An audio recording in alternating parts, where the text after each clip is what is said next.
여러분 우유 좋아하시죠? 우유를 아마 신선한 우유를 많이들 좋아하실 겁니다. 근데 이 우유를 완전 식품이다 이렇게 부를 정도로 아주 귀한 음식이죠. 근데 이 우유를 먹었다가 토해내면 어떻죠? 굉장히 역겨운 냄새가 납니다.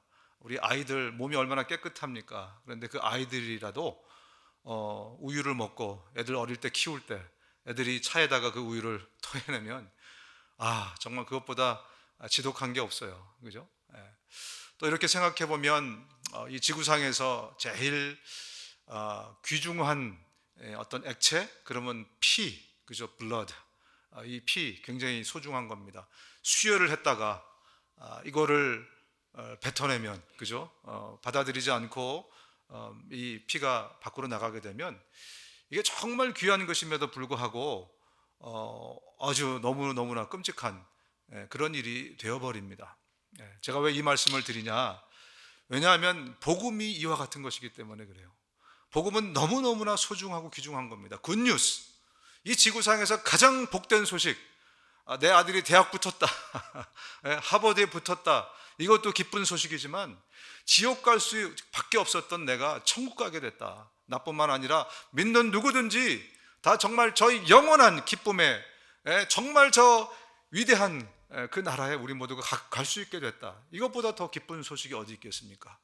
그런데 말입니다. 이 굿뉴스를 우리가 듣고 내가 받아들이지 않고 이것을 토해내 버리면 이것은 어마어마한 저주의 배드 뉴스로 우리한테 다가온다는 거예요.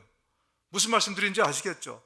너무나 프레셔스한 이 지구상에서 가장 위대한 소식임에도 불구하고 우리에게 정말 굿뉴스 아니겠습니까? 그런데 이것을 내가 받아들였다가 이것을 토해내버리면, 아니 받아들인 게 아니죠. 내가 이것을 듣고 이것을 거부해버리면 이것은 저주의 소식이 된다는 거예요. 왜냐하면 예수 그리스도는 우리의 구세주이기도 하지만 예수 그리스도는 우리의 심판주이기도 하기 때문에 그래요. 그래서 예수 그리스도를 구세주로 받아들이면 그분은 나의 구세주가 되지만 그분을 거부하면 그분은 나에게 심판주가 되는 겁니다. 그렇기 때문에 여러분 복음을 우리가 받아들여야 됩니다. 오늘 정말 너무 기쁜 일이지 않습니까? 네 분의 예수님을 잘 모르던 분이 확실하게 복음을 받아들여서 내가 확실하게 하나님의 자녀가 됐다는 것을 하나님 앞에서, 사람들 앞에서, 또 자기 자신에게 결혼식 하는 것처럼 공표하는 너무나 귀한 시간이었습니다. 우리가 이렇게 예수 그리스도의 기쁜 소식을 받아들이고 그래야 이것이 나의 삶에 정말 유익한 것이 되고 복음이 되고 진짜 굿뉴스가 되는 겁니다. 혹시 우리 안에 아직도 망설이는 분이 계시다면 여러분이 이것을 받아들이셔야 됩니다. 그래야 이것이 나에게 저주의 소식이 되지 않기 때문에 그렇습니다. 이처럼 복음은 이런 어떤 듀얼리티가 있어요. 양면성이 있습니다.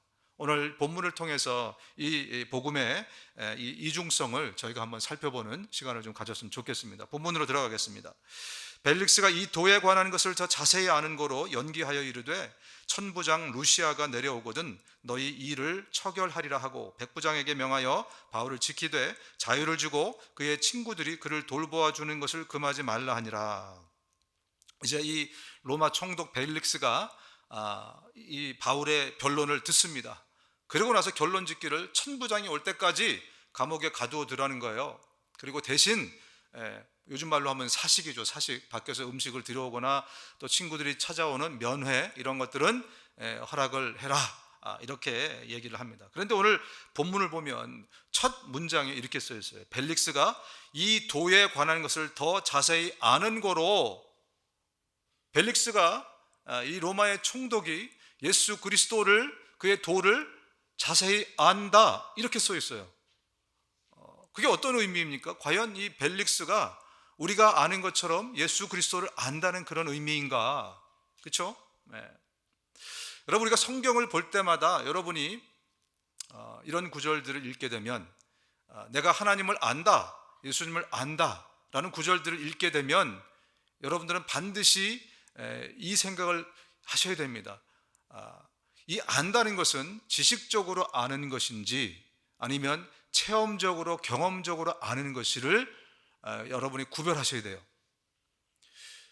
어떤 분이 내가 예수를 안다라고 얘기했을 때 그것이 지식적으로 아는 건지 체험적으로 아는 건지는 반드시 구분을 하셔야 됩니다. 왜냐하면 너무나 안타깝게도 현대 그리스도인들이 이것을 구분하지를 못해요. 그래서 내가 지식적으로 예수를 아는 것과 경험적으로 아는 것을 구분을 못하기 때문에 진정한 구원이 나에게 주어지지 않는 것입니다. 그리고 종교인으로 살아가요. 그래도 되는 줄 알고. 예수 그리스도를 체험적으로 경험적으로 알지 못하면 궁극적으로 성경에서 말씀하는 구원에 이를 수 없게 되는 것입니다.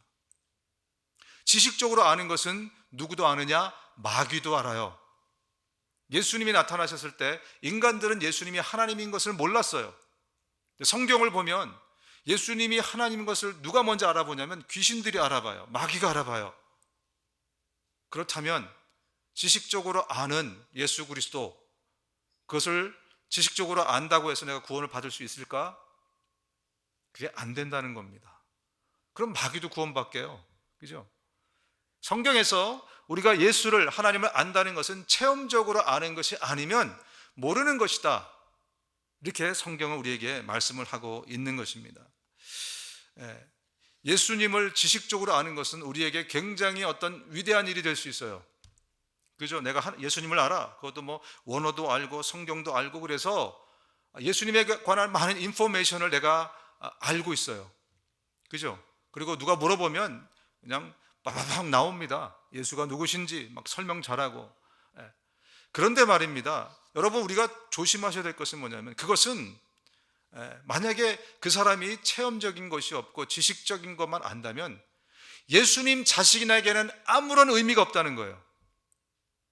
우리에게는 예수님을 지식적으로 아는 것이 위대한 일이 될 수 있지만 예수님 자신에게는, 우리가 지식적으로만 예수님을 안다면 그것은 예수님에게는 아무런 의미가 없어요. 어떤 연예인이 있잖아요. 여러분 좋아하시는 연예인, 조용필 좋아하십니까? 나훈아를 좋아하십니까? 세대에 따라서 BTS도 있고. 우리가 연예인들을 막 압니다. BTS 멤버가 몇 명이에요? 모르시는군요. 7명입니다. 그 정도는 아셔야지. 블랙핑크, 블랙핑크의 멤버가 4명인가요? 4명입니다. 근데 어떤 분은 더 들어가서 블랙핑크의 이름이 제니가 있고, 저는 그것만 아는데 하여튼 쭉쭉쭉 아는데 그 사람이 뭘 좋아하고 뭘 다 아는 거예요. 덕후라고 그러죠. 덕후. 뭐 BTS의 멤버의 이름이 뭐고 뭐 다 아는 거예요. 나는 정말 너무나 잘 알고 사람들 앞에 막 자랑을 하죠. 너 혹시 알아? 뭐 걔가 뭐 좋아하는지 알아? 뭐 다 얘기합니다. 근데 정작 연예인 자신에게는 아무런 의미가 없어요. 이해하십니까? 우리가 하나님에 대해서, 예수님에 대해서 많은 것들을 지식적인 것으로 알고 있다고 해도 만약에 그것만으로 그친다면 예수님 자신에게는 그것은 아무런 의미가 없다는 거예요. 같이 한번 읽어봅시다. 마태복음 7장 21절입니다. 마태복음 7장 21절 시작. 나더러 주님 주님 하는 사람이라고 해서 다 하늘나라에 들어가는 것이 아니다.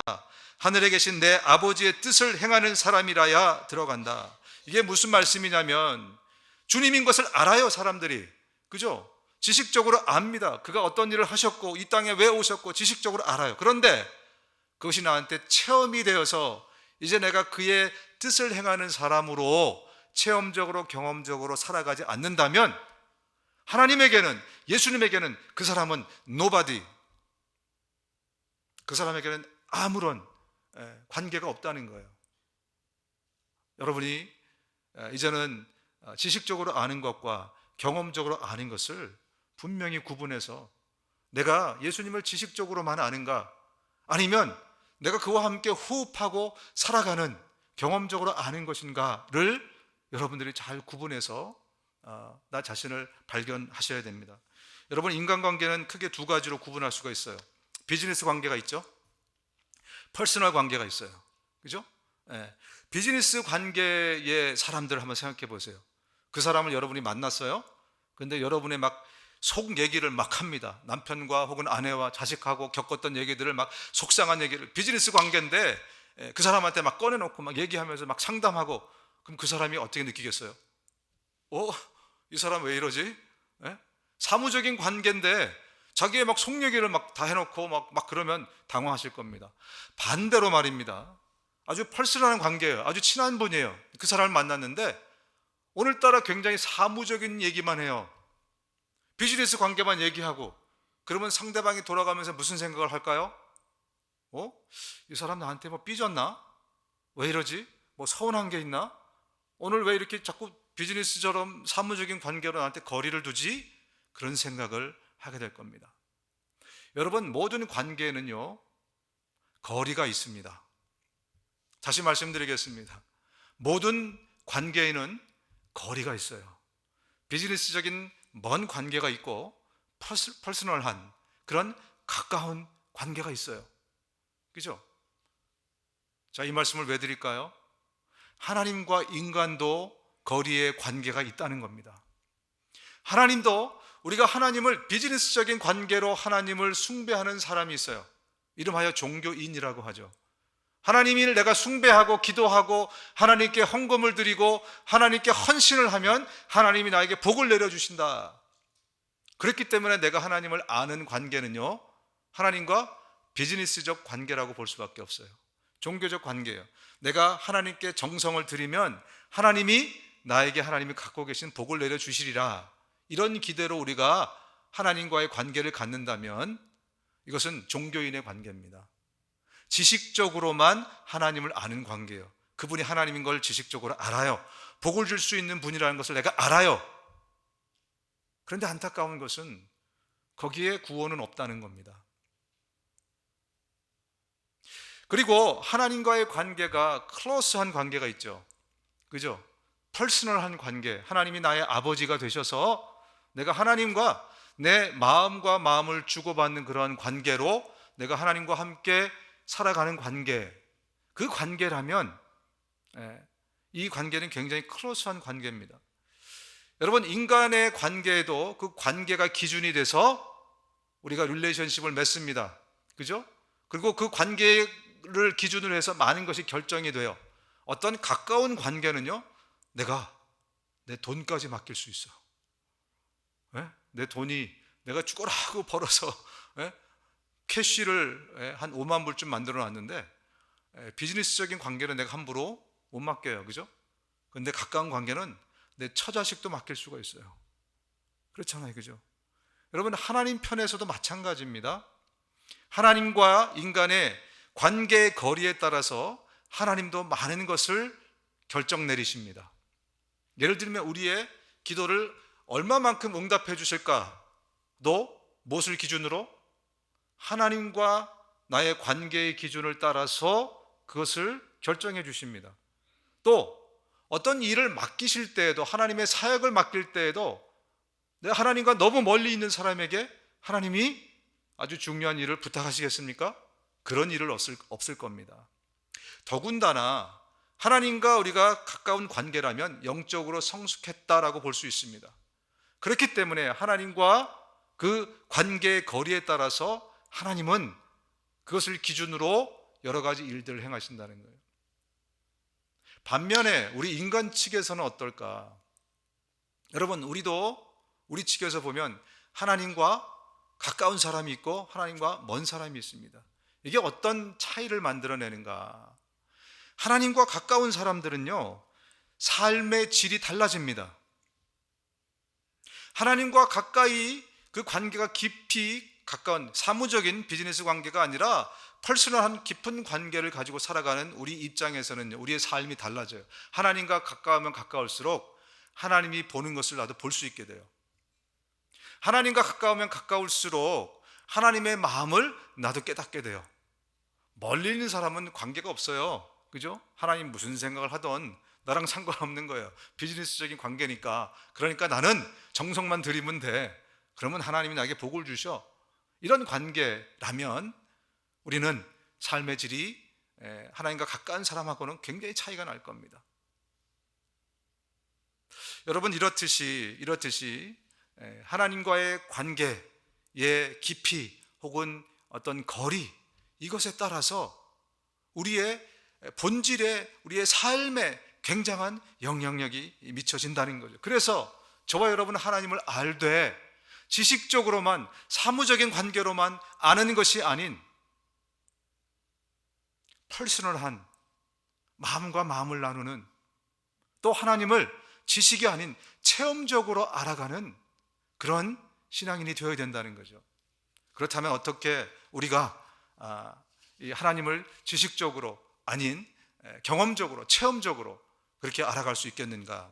여러분, 예수님을 우리가 경험적으로 안다는 것은요, 쉽게 얘기를 하면, 사회적인 통념으로 얘기하면 지정의, 우리의 전인이라고 합니다. 전인격으로 아는 것을 얘기합니다. 단지 머리뿐만이 아니라 우리의 가슴으로, 또 우리의 의지적으로 알아가는 것, 지적인 것, 그 다음에 의지적인 것, 그 다음에 감정적인 것, 이 모든 전인으로 우리가 하나님을 알아갈 때 우리가 하나님을 체험적으로 안다, 예수님을 알 때 체험적으로 안다, 이렇게 얘기할 수가 있습니다. 자, 그래서 우리가 하나님하고 친밀한 교제를 하기 위해서 첫 번째 단계가 뭐냐면 지식적으로 알아가는 단계예요. 근데 문제는 여기서 멈추면 안 된다는 거예요. 그러나 시작은 이것이라는 것입니다. 여러분, 그래서 우리가 성경을 공부하는 이유입니다. 이 성경은 하나님에 대해서 우리가 알아야 될 모든 것을 가장 완벽하게 제시해 주는 책이 성경입니다. 지금 우리가 육신을 입고 있을 때 필요 없는 것은 빼고 반드시 알아야 된 모든 내용을 다 하나님에 대해서, 예수님에 대해서 담아놓은 책이 뭐라고요? 성경. 이거는 그래서 고전이라든지 인문학에 아주 중요한 책이라든지 이렇게 여러분들이 받아들이시면 안 됩니다.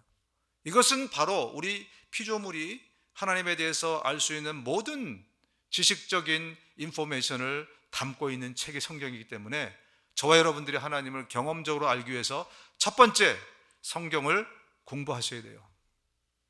근데 안타까운 게 뭐냐면 그러기 위해서는 기본적인 복들이 필요하더라고요. 제가 보니까 어떤 복이 필요하냐면 일단 한글을 알아야 돼요. 한글을 알아야 돼요. 여러분은 웃으시겠지만 저는 이제 목회를 그래도 좀 해왔잖아요, 그죠? 한글을 모르시는 성도님을 만난 적이 있을까 없을까요? 있습니다. 있어요. 예전에 제가 그 교회 처음 갔는데요, 아무것도 안 갖고 계셨어요. 그래서 제가 이제 찬송가를 부르다가 그 할머니셨는데 옆에 있는 분에게 딱 줬더니 제 찬송가를 뻑 치는 거예요. 그 찬송가가 떨어졌어요. 저는 그날 처음 갔는데 너무 당황해가지고 나중에 보니까 그분이 한글을 모르시는 분이에요. 자존심이 상했던 거죠. 그리고 그 교회 왕언이셨어요. 하여튼 그런 교회가 있습니다. 나중에는 너무너무 좋은 그런 저랑 관계를 갖고 하여튼 그랬던 성도님이신데, 기본적인 어떤 복이 필요해요. 여러분, 시간이 있으셔야 돼요. 공부를 하려면, 그죠? 시간의 여유가 있으셔야 돼요. 건강이 받쳐줘야 됩니다. 물질이 있어야 돼요. 요즘같이 가스비가 지금 7불이더라고요. 거의 얼바인만 그런가요? 6불 얼마, 7불 가까이 되는데 물질적인 여유가 있어야 공부를 할 수 있어요. 근데 여러분, 진짜 안타까운 게 뭔지 아십니까? 그런 기본적인 복이 없는 분도 좀 안타깝지만 진짜 안타까운 것은 그게 복이었다는 것을 나중에서야 깨닫게 되는 거. 어느 날 문득 그게 복이었구나, 그때가 복이었구나. 근데 문제는 그러면 너무 늦어요. 내가 건강을 잃고 나서 그게 복이었던 것을, 내가 물질을 다 잃고 나서 그게 복이었던 것을 그제서야 깨달아요. 당시에는 게을러서, 좀 드라마가 좋아서, 혹은 좀 더 눕고 싶어서, 좀 피곤하니까 이런 핑계를 가지고 하나님을 더 가까이 할 수 있는 기회를 내가 스스로 차버렸는데 나중에 보니까 그게 나에게 엄청난 복이었다는 거예요. 여러분, 이런 후회를 하지 마시기 바랍니다. 정말 시리어스하게 여러분에게 말씀을 드립니다. 하나님을 안다는 것은요, 우리가 하나님을 공부하는 것으로부터 시작되는 겁니다. 근데 그것을 위해서 하나님이 여러분에게 복을 주셨어요. 근데 그거를 깨닫지 못하고 내게 건강을 주셨는데, 내게 물질을 주셨는데, 시간을 주시고 여유를 주시고 무엇보다 열정을 주셨는데 내 게으름 때문에 귀찮다고 나중에 하지 또 다른 프라이어리티가 있어서 그것을 복으로 내가 받아들이지 못하면 나중에 잃고 나서 후회합니다. 내가 왜 그랬을까? 그때 후회해봤자 소용이 없는 겁니다. 여러분, 골프 좋아하는 분들이 많이 계시더라고요. 제가 만난 분 중에 최고의 골프를 위해서 공부하신 분이 계세요. 그분은 제가 섬기던 교회 장로님이셨는데 정말 열심히 골프를 배우셔가지고 어디까지 가셨냐면 골프공을 자기가 쪼개봤대요. 쪼개봤어. 도대체 이 골프공을 멀리 보내게 하기 위해서 이 안에 뭐가 있는지, 자기가 얼마나 열정적으로 골프에 대해서 공부하고 했는지에 대해서 얘기해 주면서 결국 나중에는 자기가 골프공까지 쪼개보고 책까지 분해해보고, 그게 뭐라고? 이 땅을 지으신 하나님에 대해서는 공부를 하거나 말거나 시간이 되면, 여유가 되면 그렇게 생각하는 사람이, 영원한 것을 그렇게 대하는 사람이 그게 뭐라고 골프공까지 쪼개보고. 제가 속으로 정말 대단하신 분이구나. 이분이 장로님이라는데 이분이 그런 열정을 하나님을 알아가는 데 써 있다면 술도 끊고 담배도 끊었을 텐데. 갑자기 그 생각이 났습니다. 여러분, 이렇게 하나님을 알아가는 것은 하나님에 대해서 공부하는 것으로부터 시작이 됩니다. 그런데 여기서 멈추면 안 됩니다. 어디까지 가야 된다고? 여기는 마귀도 합니다. 하나님에 대해서 우리보다 지식적으로 더 많이 아는 존재가 귀신이나 마귀들이에요. 그죠? 그래서 어떻게 하면 하나님을 반대할까, 하나님과 반대로 갈까 하기 위해서 엄청나게 공부를 했을 겁니다. 여기서 멈추면 안 돼요. 두 번째는 하나님을 의지적으로 알아가는 단계입니다.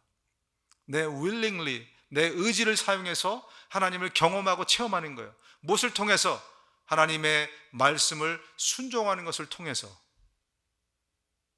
여러분, 우리가 의지적으로 하나님을 알아간다는 것은요, 그분의 말씀을 통해서 알아가는 걸 얘기해요. 하나님은 인격이십니다. 어떤 인격체를 내가 알아가기 위해서는 그분에 관한 인포메이션만 가지고는 그분을 제대로 알아갈 수가 없잖아요. 권태산이라는 인격이 여기 있지 않습니까? 여러분이 저에 대해서 공부를 열심히 하면 저에 대해서 많은 것을 알게 되실 겁니다. 저 사람은 부여가 뭐 고향이구나 라든지, 어떤 자라기는 서울에서 자랐구나, 미국에 언제 왔구나, 또 저에 대해 저는 무슨 대학을 나왔구나, 뭐를 좋아하는구나, 많은 것을 여러분들 공부할 수 있어요. 연예인을 공부하듯이. 그런데 저는 인격체입니다. 그렇기 때문에 저랑 사귐이 없다면, 그러면 저에 대해서 여러분이 알 수가 없어요. 진짜 저를 알 수가 없습니다. 근데 문제는 여러분, 하나님은 보이지 않는 영이라는 겁니다. 만질 수 없는, 보이지 않는 영적인 존재라는 겁니다. 그렇다면 어떻게 그 인격적인, 그러나 보이지 않는 하나님과 교제를 할 수 있을까? 궁금하지 않습니까? 그것은 그분이 하신 말씀을 내가 순종하는 것을 통해서 그분이 경험되어지는 것입니다. 만질 수 없는 영적인 그분, 그러나 인격적인 그분은 내가 그분이 나에게 주신 그 말씀을 내가 순종함으로써 그분을 알게 되고 체험하게 되고 경험하게 된다는 거예요. 그래서 하나님의 말씀을 공부하고 그 공부한 말씀을 내 삶에 순종하는 겁니다. 오늘 설교를 통해서 들은 말씀을 내가 순종해 갈 때 만질 수 없는 영적인 존재, 그 하나님과 릴레이션십이 일어나게 된다는 거예요. 무슨 얘기인지 아시겠죠? 그래서 저와 여러분들이 정말 해야 될 것은 공부와 더불어서 그 말씀을 순종하는 것입니다. 그럴 때에 감정적인 알아감이 생기는 겁니다. 그때 우리 안에 감정적으로 하나님을 더 알게 돼요. 지, 정, 의, 이 모든 것이 그래서 통합적으로 알게 되는 겁니다. 여러분, 이 감정이라는 것을 또 한 가지 유의할 때, 부흥회에서 은혜 잔뜩 받잖아요. 가슴이 뜨거워졌어요. 일주일 이상 가는 사람 있습니까? 거의 없어요. 그죠? 오늘 설교를 듣고 은혜 받았어요. 가슴이 뜨거워요. 근데 2, 3일 이상 가는 사람 있습니까? 수요일쯤에 제가 설교 제목을 물어보면 잘 기억을 못해요. 왜 그런가? 우리가 말씀을 듣고 우리의 가슴이 감정적으로 뜨거워진 것은 금방 식기 마련입니다. 그런데 이것을 우리가 willingly, 우리의 의지적으로 순종해 나갈 때 이것은 가슴이 뜨거워지는 게 아니라 삶의 뜨거움으로 나타나게 돼 있어요. 지적인 혹은 감정적인 터치를 가지고 우리가 은혜를 받게 되면 이것은 일주일 안에 사라져버리고 말지만, 이것을 우리가 의지적으로 하나님의 말씀을 순종해서 그래서 하나님을 알게 되면 그 감동과 은혜는 우리의 삶을 뜨겁게 만듭니다. 그래서 삶이 뜨거운 사람이 되어지는 거예요. 여러분, 우리 가슴도 뜨거워야 되지만 삶이 뜨거워져야 됩니다. 할렐루야. 그렇다면 우리가 하나님을 열심히 공부하고 공부한 그 말씀대로 살아가면서 하나님을 경험하고 체험하게 돼요. 그러면서 하나님이 이런 분이시구나, 하나님의 마음을 이렇게 이해하게 됩니다. 지금도 우리 안에 예수님의 심장을 가지신 분들이 계십니다. 하나님의 심장을 가지신 분이 계세요. 그래서 영혼들을 보면 막 쿵쾅쿵 뛰어요. 하나님의 심장이 뛰듯이 내 심장도 같이 뛰는 분들이 계세요. 하나님과 매우 클로스한 그런 체험적인 신앙을 갖고 계신 분입니다. 교회를 오래 다녔지만 여전히 하나님과 관계가 굉장히 멀어 있는 분들이 계셔서 늘 식은 가슴, 딱딱한 마음들을 갖고 계신 분이 혹시 계실 것입니다. 그렇다면 오늘 말씀을 듣고 내가 어떻게 하면 하나님과 가까워질 수 있는지를 여러분이 오늘 알게 되셨으니 정말 하나님에 대해서 말씀을 공부하고 그 말씀대로 순종해서 정말 하나님과 더 가까워지고 그렇게 되시기를 바랍니다. 하나님을 사랑하는 것은 그 계명을 지키는 것입니다. 하나님을 사랑하는 것은 요한일서 5장 3절입니다. 하나님을 사랑하는 것은 어떻게 사랑하는 거라고요? 그 계명을 지키는 거예요. 우리 자녀를 사랑하는 방법이 있죠. 그죠? 내 스파우스를, 내 배우자를 사랑하는 방법이 달라요. 내 키우는 펫을, 강아지를 사랑하는 방법이 달라요. 다르지 않습니까? 그렇죠? 그렇듯이 우리가 하나님을 사랑할 때 인간을 사랑하는 방법과 달라요. 근데 하나님 뭐라고 말씀하세요? 날 사랑하는 것은 너희가 하나님 내가 주를 사랑해요 이런 고백도 좋지만 궁극적으로 네가 나를 사랑하는 것은 네가 내 말을 순종할 때 그때 네가 나 사랑하는 거야. 하나님이 사랑받는 법을 가르쳐 주셨습니다. 그렇다면 우리가 아무리 딴짓을 해도 하나님은 그걸 사랑으로 느끼지 않아요. 그죠? 상대는 별 감흥이 없는데 나는 사랑이래. 그럼 상대는 나중에 그걸 뭐라 그래요? 그건 사랑이 아니야, 그것은 집착이라는 거야, 이렇게 얘기할 겁니다. 그것처럼 하나님이 사랑받기 원하는 방식이 있어요. 너희들이 내 말을 순종할 때 네가 나 사랑하는 줄 알게, 이렇게 분명히 말씀해 주셨는데 우리는 자꾸 아니래요. 자꾸 물질을 들여서, 자꾸 무슨 봉사를 해서, 자꾸 뭐 딴짓을 해서 나 하나님 사랑하는 거 아시죠? 하나님 뭐라고요? 너희 자꾸 어리석니. 나는 그거를 넌 집착이라고 보지 난 사랑이라고 안 봐. 이건 네가 좋아서 너의 열정으로 네가 원하는 것을, 네 사랑하는 것을, 네 스트레스 해소하는 것을 네가 하는 거지. 나는 그 사랑으로 안 느껴. 나는 언제 네가 내 말을 알고 그 말을 따라서 살 때, 네 삶에서 그 말씀을 순종할 때, 그때 야, 너는 정말 나를 사랑하는구나, 그 사랑을 내가 느낀단다. 오늘 분명하게 하나님께서 저와 여러분들에게 말씀을 통해서 말씀해 주셨습니다. 요한 1서 2장 3절입니다. 같이 읽겠습니다. 요한 1서 2장 3절 시작. 우리가 하나님의 계명을 지키면 이것으로 우리가 하나님을 참으로 알고 있음을 알게 됩니다.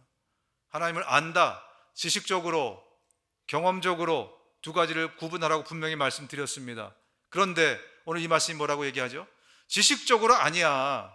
하나님의 말씀을 경험적으로, 그때 네가 참으로 네가 나를 아는구나.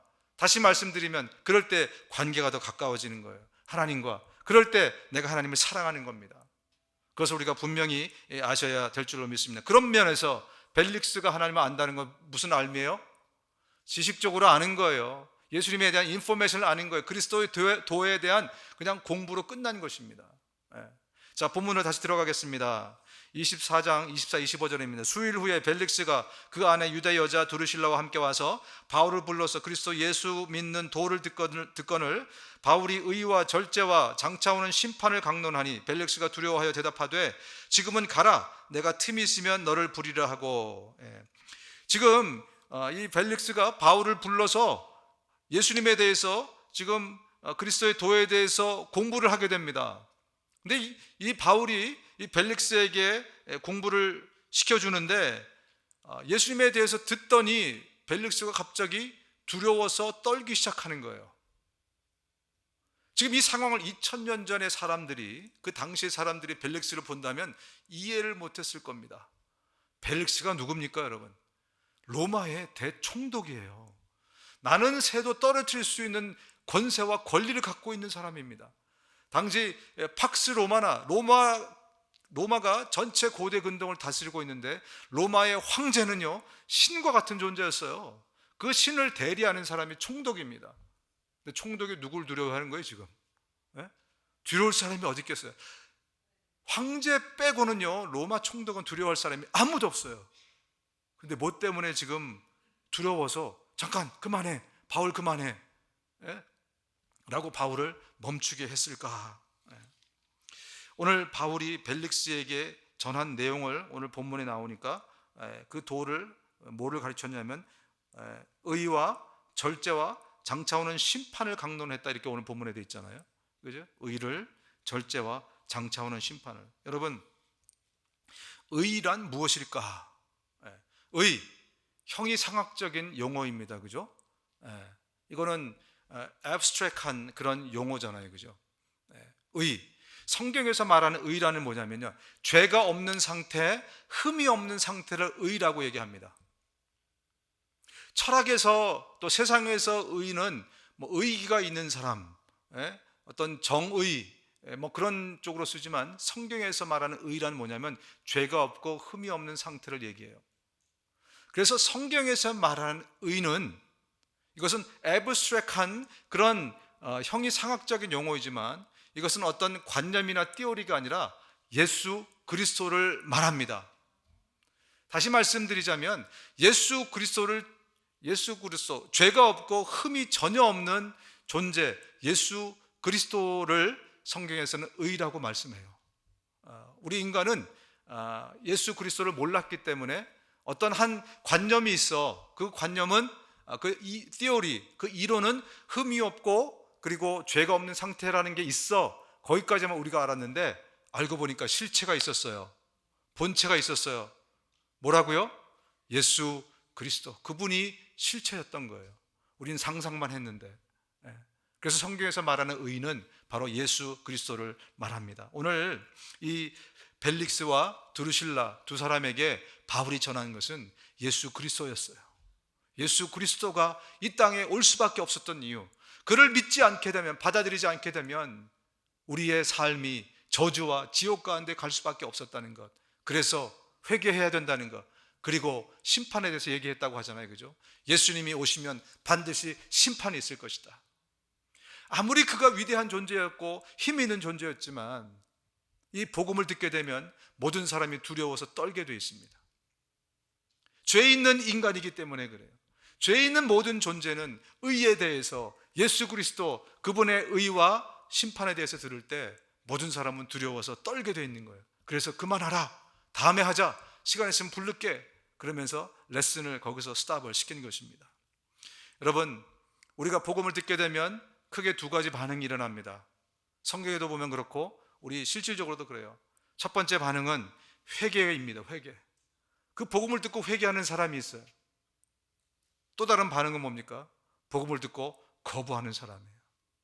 아까 초반에 말씀드렸지만, 이 기쁜 소식, 놀라운 소식을 내가 받아들이면 정말 이것은 나에게 엄청나게 유익이 되는 소식이지만, 이것을 거부하게 되면 이것은 나에게 심판으로 다가오기 때문에 이것은 양면성이 있는 것입니다.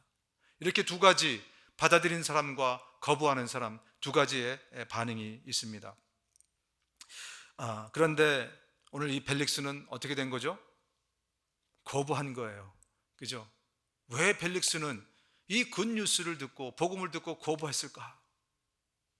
왜 여러분이 복음을 전할 때 내가 전한 이 기쁜 소식을 듣는 사람은 나처럼 받아들이지 않고 거부할까? 그 이유를 오늘 본문에서 말씀해 주고 있습니다. 본문으로 마지막 절 이제 들어갑니다. 동시에 또 바울에게서 돈을 받을까 바라는 거로 더 자주 불러 같이 이야기하더라. 이태가 지난 후에 보르기오 베스도가 벨릭스의 소임을 이어받으니 벨릭스가 유대인의 마음을 얻고자 하여 바울을 구류하여 두니라. 여러분, 예수님을 거부하는 사람들의 공통점은 뭐냐면 이 세상에 자신의 삶의 뿌리를 완전히 두고 있다는 공동점이 있습니다.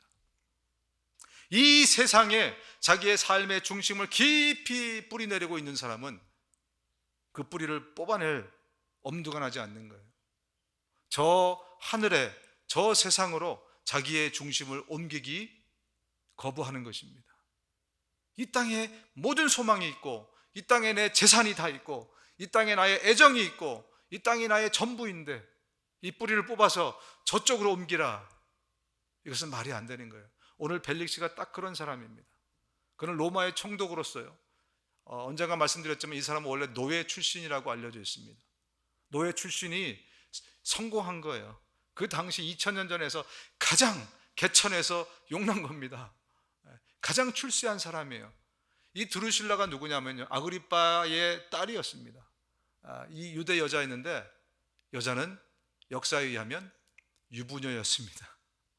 자기 힘으로, 그리고 굉장히 이뻤대요. 유부녀를 뺏은 거예요. 그 다음에 오늘 본문에 또 뭐라 그래요? 돈을 받을까? 바울에게서 돈을 받을까? 바울이 예루살렘에 올 때마다 뭘 갖고 왔죠? 헌금들을 모아갖고 계속 가져왔었잖아요. 그죠? 2차, 3차 여행 때 계속 헌금을 갖고 왔어요. 그러다 보니까 소문이 여기까지 났나 봐요. 바울은 이단 교회의 교주로서 돈이 많구나. 지금 바울에게 노리는 게 돈입니다. 그러면서 벨릭스가 마지막 절에 뭐라고요? 유대인의 마음을 얻고자, 사람들의 마음을 얻는 거였어요. 하나님이 아닌 사람의 마음. 벨릭스는 이 세상에 세상 사람들이 부러워하는 모든 것을 가진 사람입니다. 힘이 있어요. 돈이 있어요. 여자가 있어요. 그죠? 원하는 것은 무엇인지 얻을 수 있는 권세가 있습니다. 그런 그에게 저 하늘로 뿌리를 옮겨라. 이것은 정말 예수님의 말씀대로 낙타가 바늘구멍으로 들어가는 것과 마찬가지다. 부자가 바늘구멍으로 들어가는 것과 마찬가지다. 부자 청년에게 예수님이 말씀하시잖아요. 그죠? 부자 청년이 찾아왔어요. 나 율법 다 지키고 있습니다. 어떻게 해야 내가 구원을 받을 수 있습니까? 아마 예수님부터 너 잘했다, 너에게 구원이 있다, 이 얘기를 들을 줄 알았던 것 같아요. 근데 부자가 가서 얘기하니까 예수님 뭐라 그래요? 네 재산을 다 팔아서 뿌리를 뽑아서 나눠줘라 얘기한 거예요. 그랬더니 부자가 근심하는 얼굴로 돌아갔더라. 나의 모든 것을, 이 땅에 뿌리를 다 받고 있는데 그것을 뽑아라. 이것은 엄청난 도전이었던 것입니다. 그 도전 앞에 그가 무너진 거죠. 또 한 부자가 기억나지 않습니까?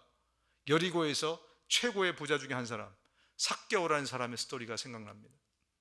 그 사람 역시 이 부자와 만만치 않은 그런 부자였어요. 그런데 그는 예수님을 만나고 복음을 듣고 그의 뿌리를 옮기기로 작정합니다. 그래서 자기의 모든 재산을 다 팔아서 혹시 내가 착복한 일이 있다면 4배라도 해서 내가 다 갚겠습니다. 이 뿌리를 완전히 뽑아버리겠습니다. 그랬더니 예수님이 이렇게 말씀하십니다. 예수께서 이르시되 오늘 구원이 이 집에 이르렀으니 이 사람도 아브라함의 자손이미로다. 예수님이 직접 너 이제 구원받았어. 자신의 모든 뿌리를 뽑아서 저 천국으로 옮긴 것이 확실하니까 그렇게 예수님이 말씀을 하시는 것입니다. 여러분, 복음은 언제나 우리에게 여기서만 잘 살 것인지 저 천국에서도 잘 살 것인지를 묻고 있습니다. 다시 한번 말씀드리겠습니다. 예수 그리스도의 복음은 여러분들에게 이 땅에서만 잘 먹고 잘 살 것인지 아니면 저 천국에서도 잘 살 것인지를 늘 묻고 있습니다. 여기에 여러분들이 제대로 반응을 잘 하셔야 됩니다. 먼저 예수님이 여러분에게 그것을 물으셨을 때 오늘 사도행전 2장 36절에 보면 이렇게 써 있습니다. 너희가 십자가에 못 박은 이 예수를 하나님이 주와 그리스도가 되게 하셨느니라 하니라. 그들이 이 말을 듣고 마음에 찔려 베드로와 다른 사도들에게 물어 이르되 형제들아 우리가 어찌할꼬 하거늘.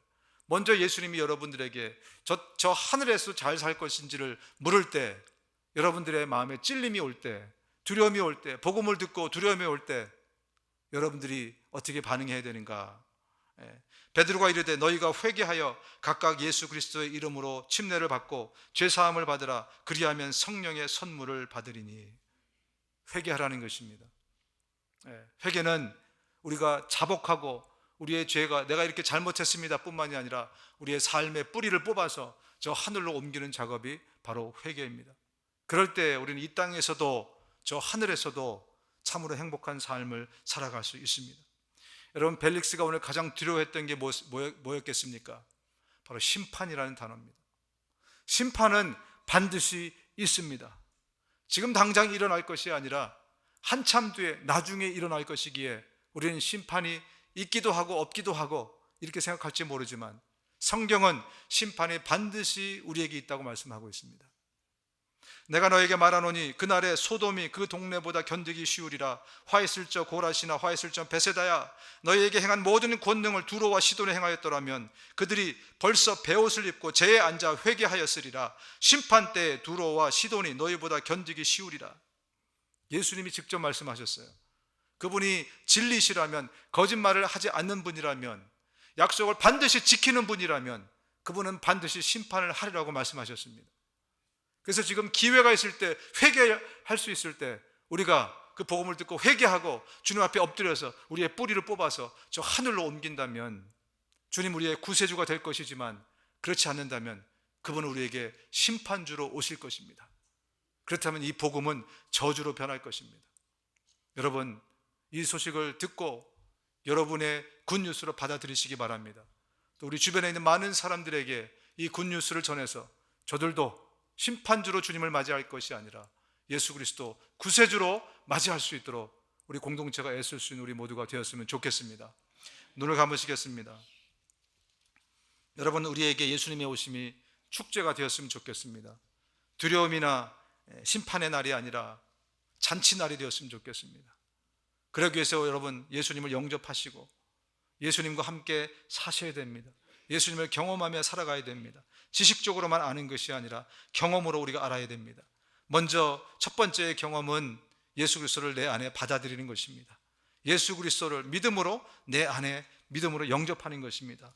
우리가 이 시간 다 같이 기도할 때 저를 따라서 같이 기도하겠습니다. 예수님, 내가 죄인으로 태어나 죄 짓고 살아가는 죄인인 것을 고백합니다. 나의 죄를 용서하여 주옵소서. 예수님이 내 죄를 대신해서 십자가에 죽으시고 부활하셔서 감사합니다. 내가 이제 예수님을 내 구세주요 인생의 주인으로 모시기 원합니다. 나를 불쌍히 여기셔서 내 마음에 들어오시옵소서. 이제 나를 다스려 주시고 하나님의 나라로 나를 인도해 주십시오. 예수님의 이름으로 기도합니다. 아멘.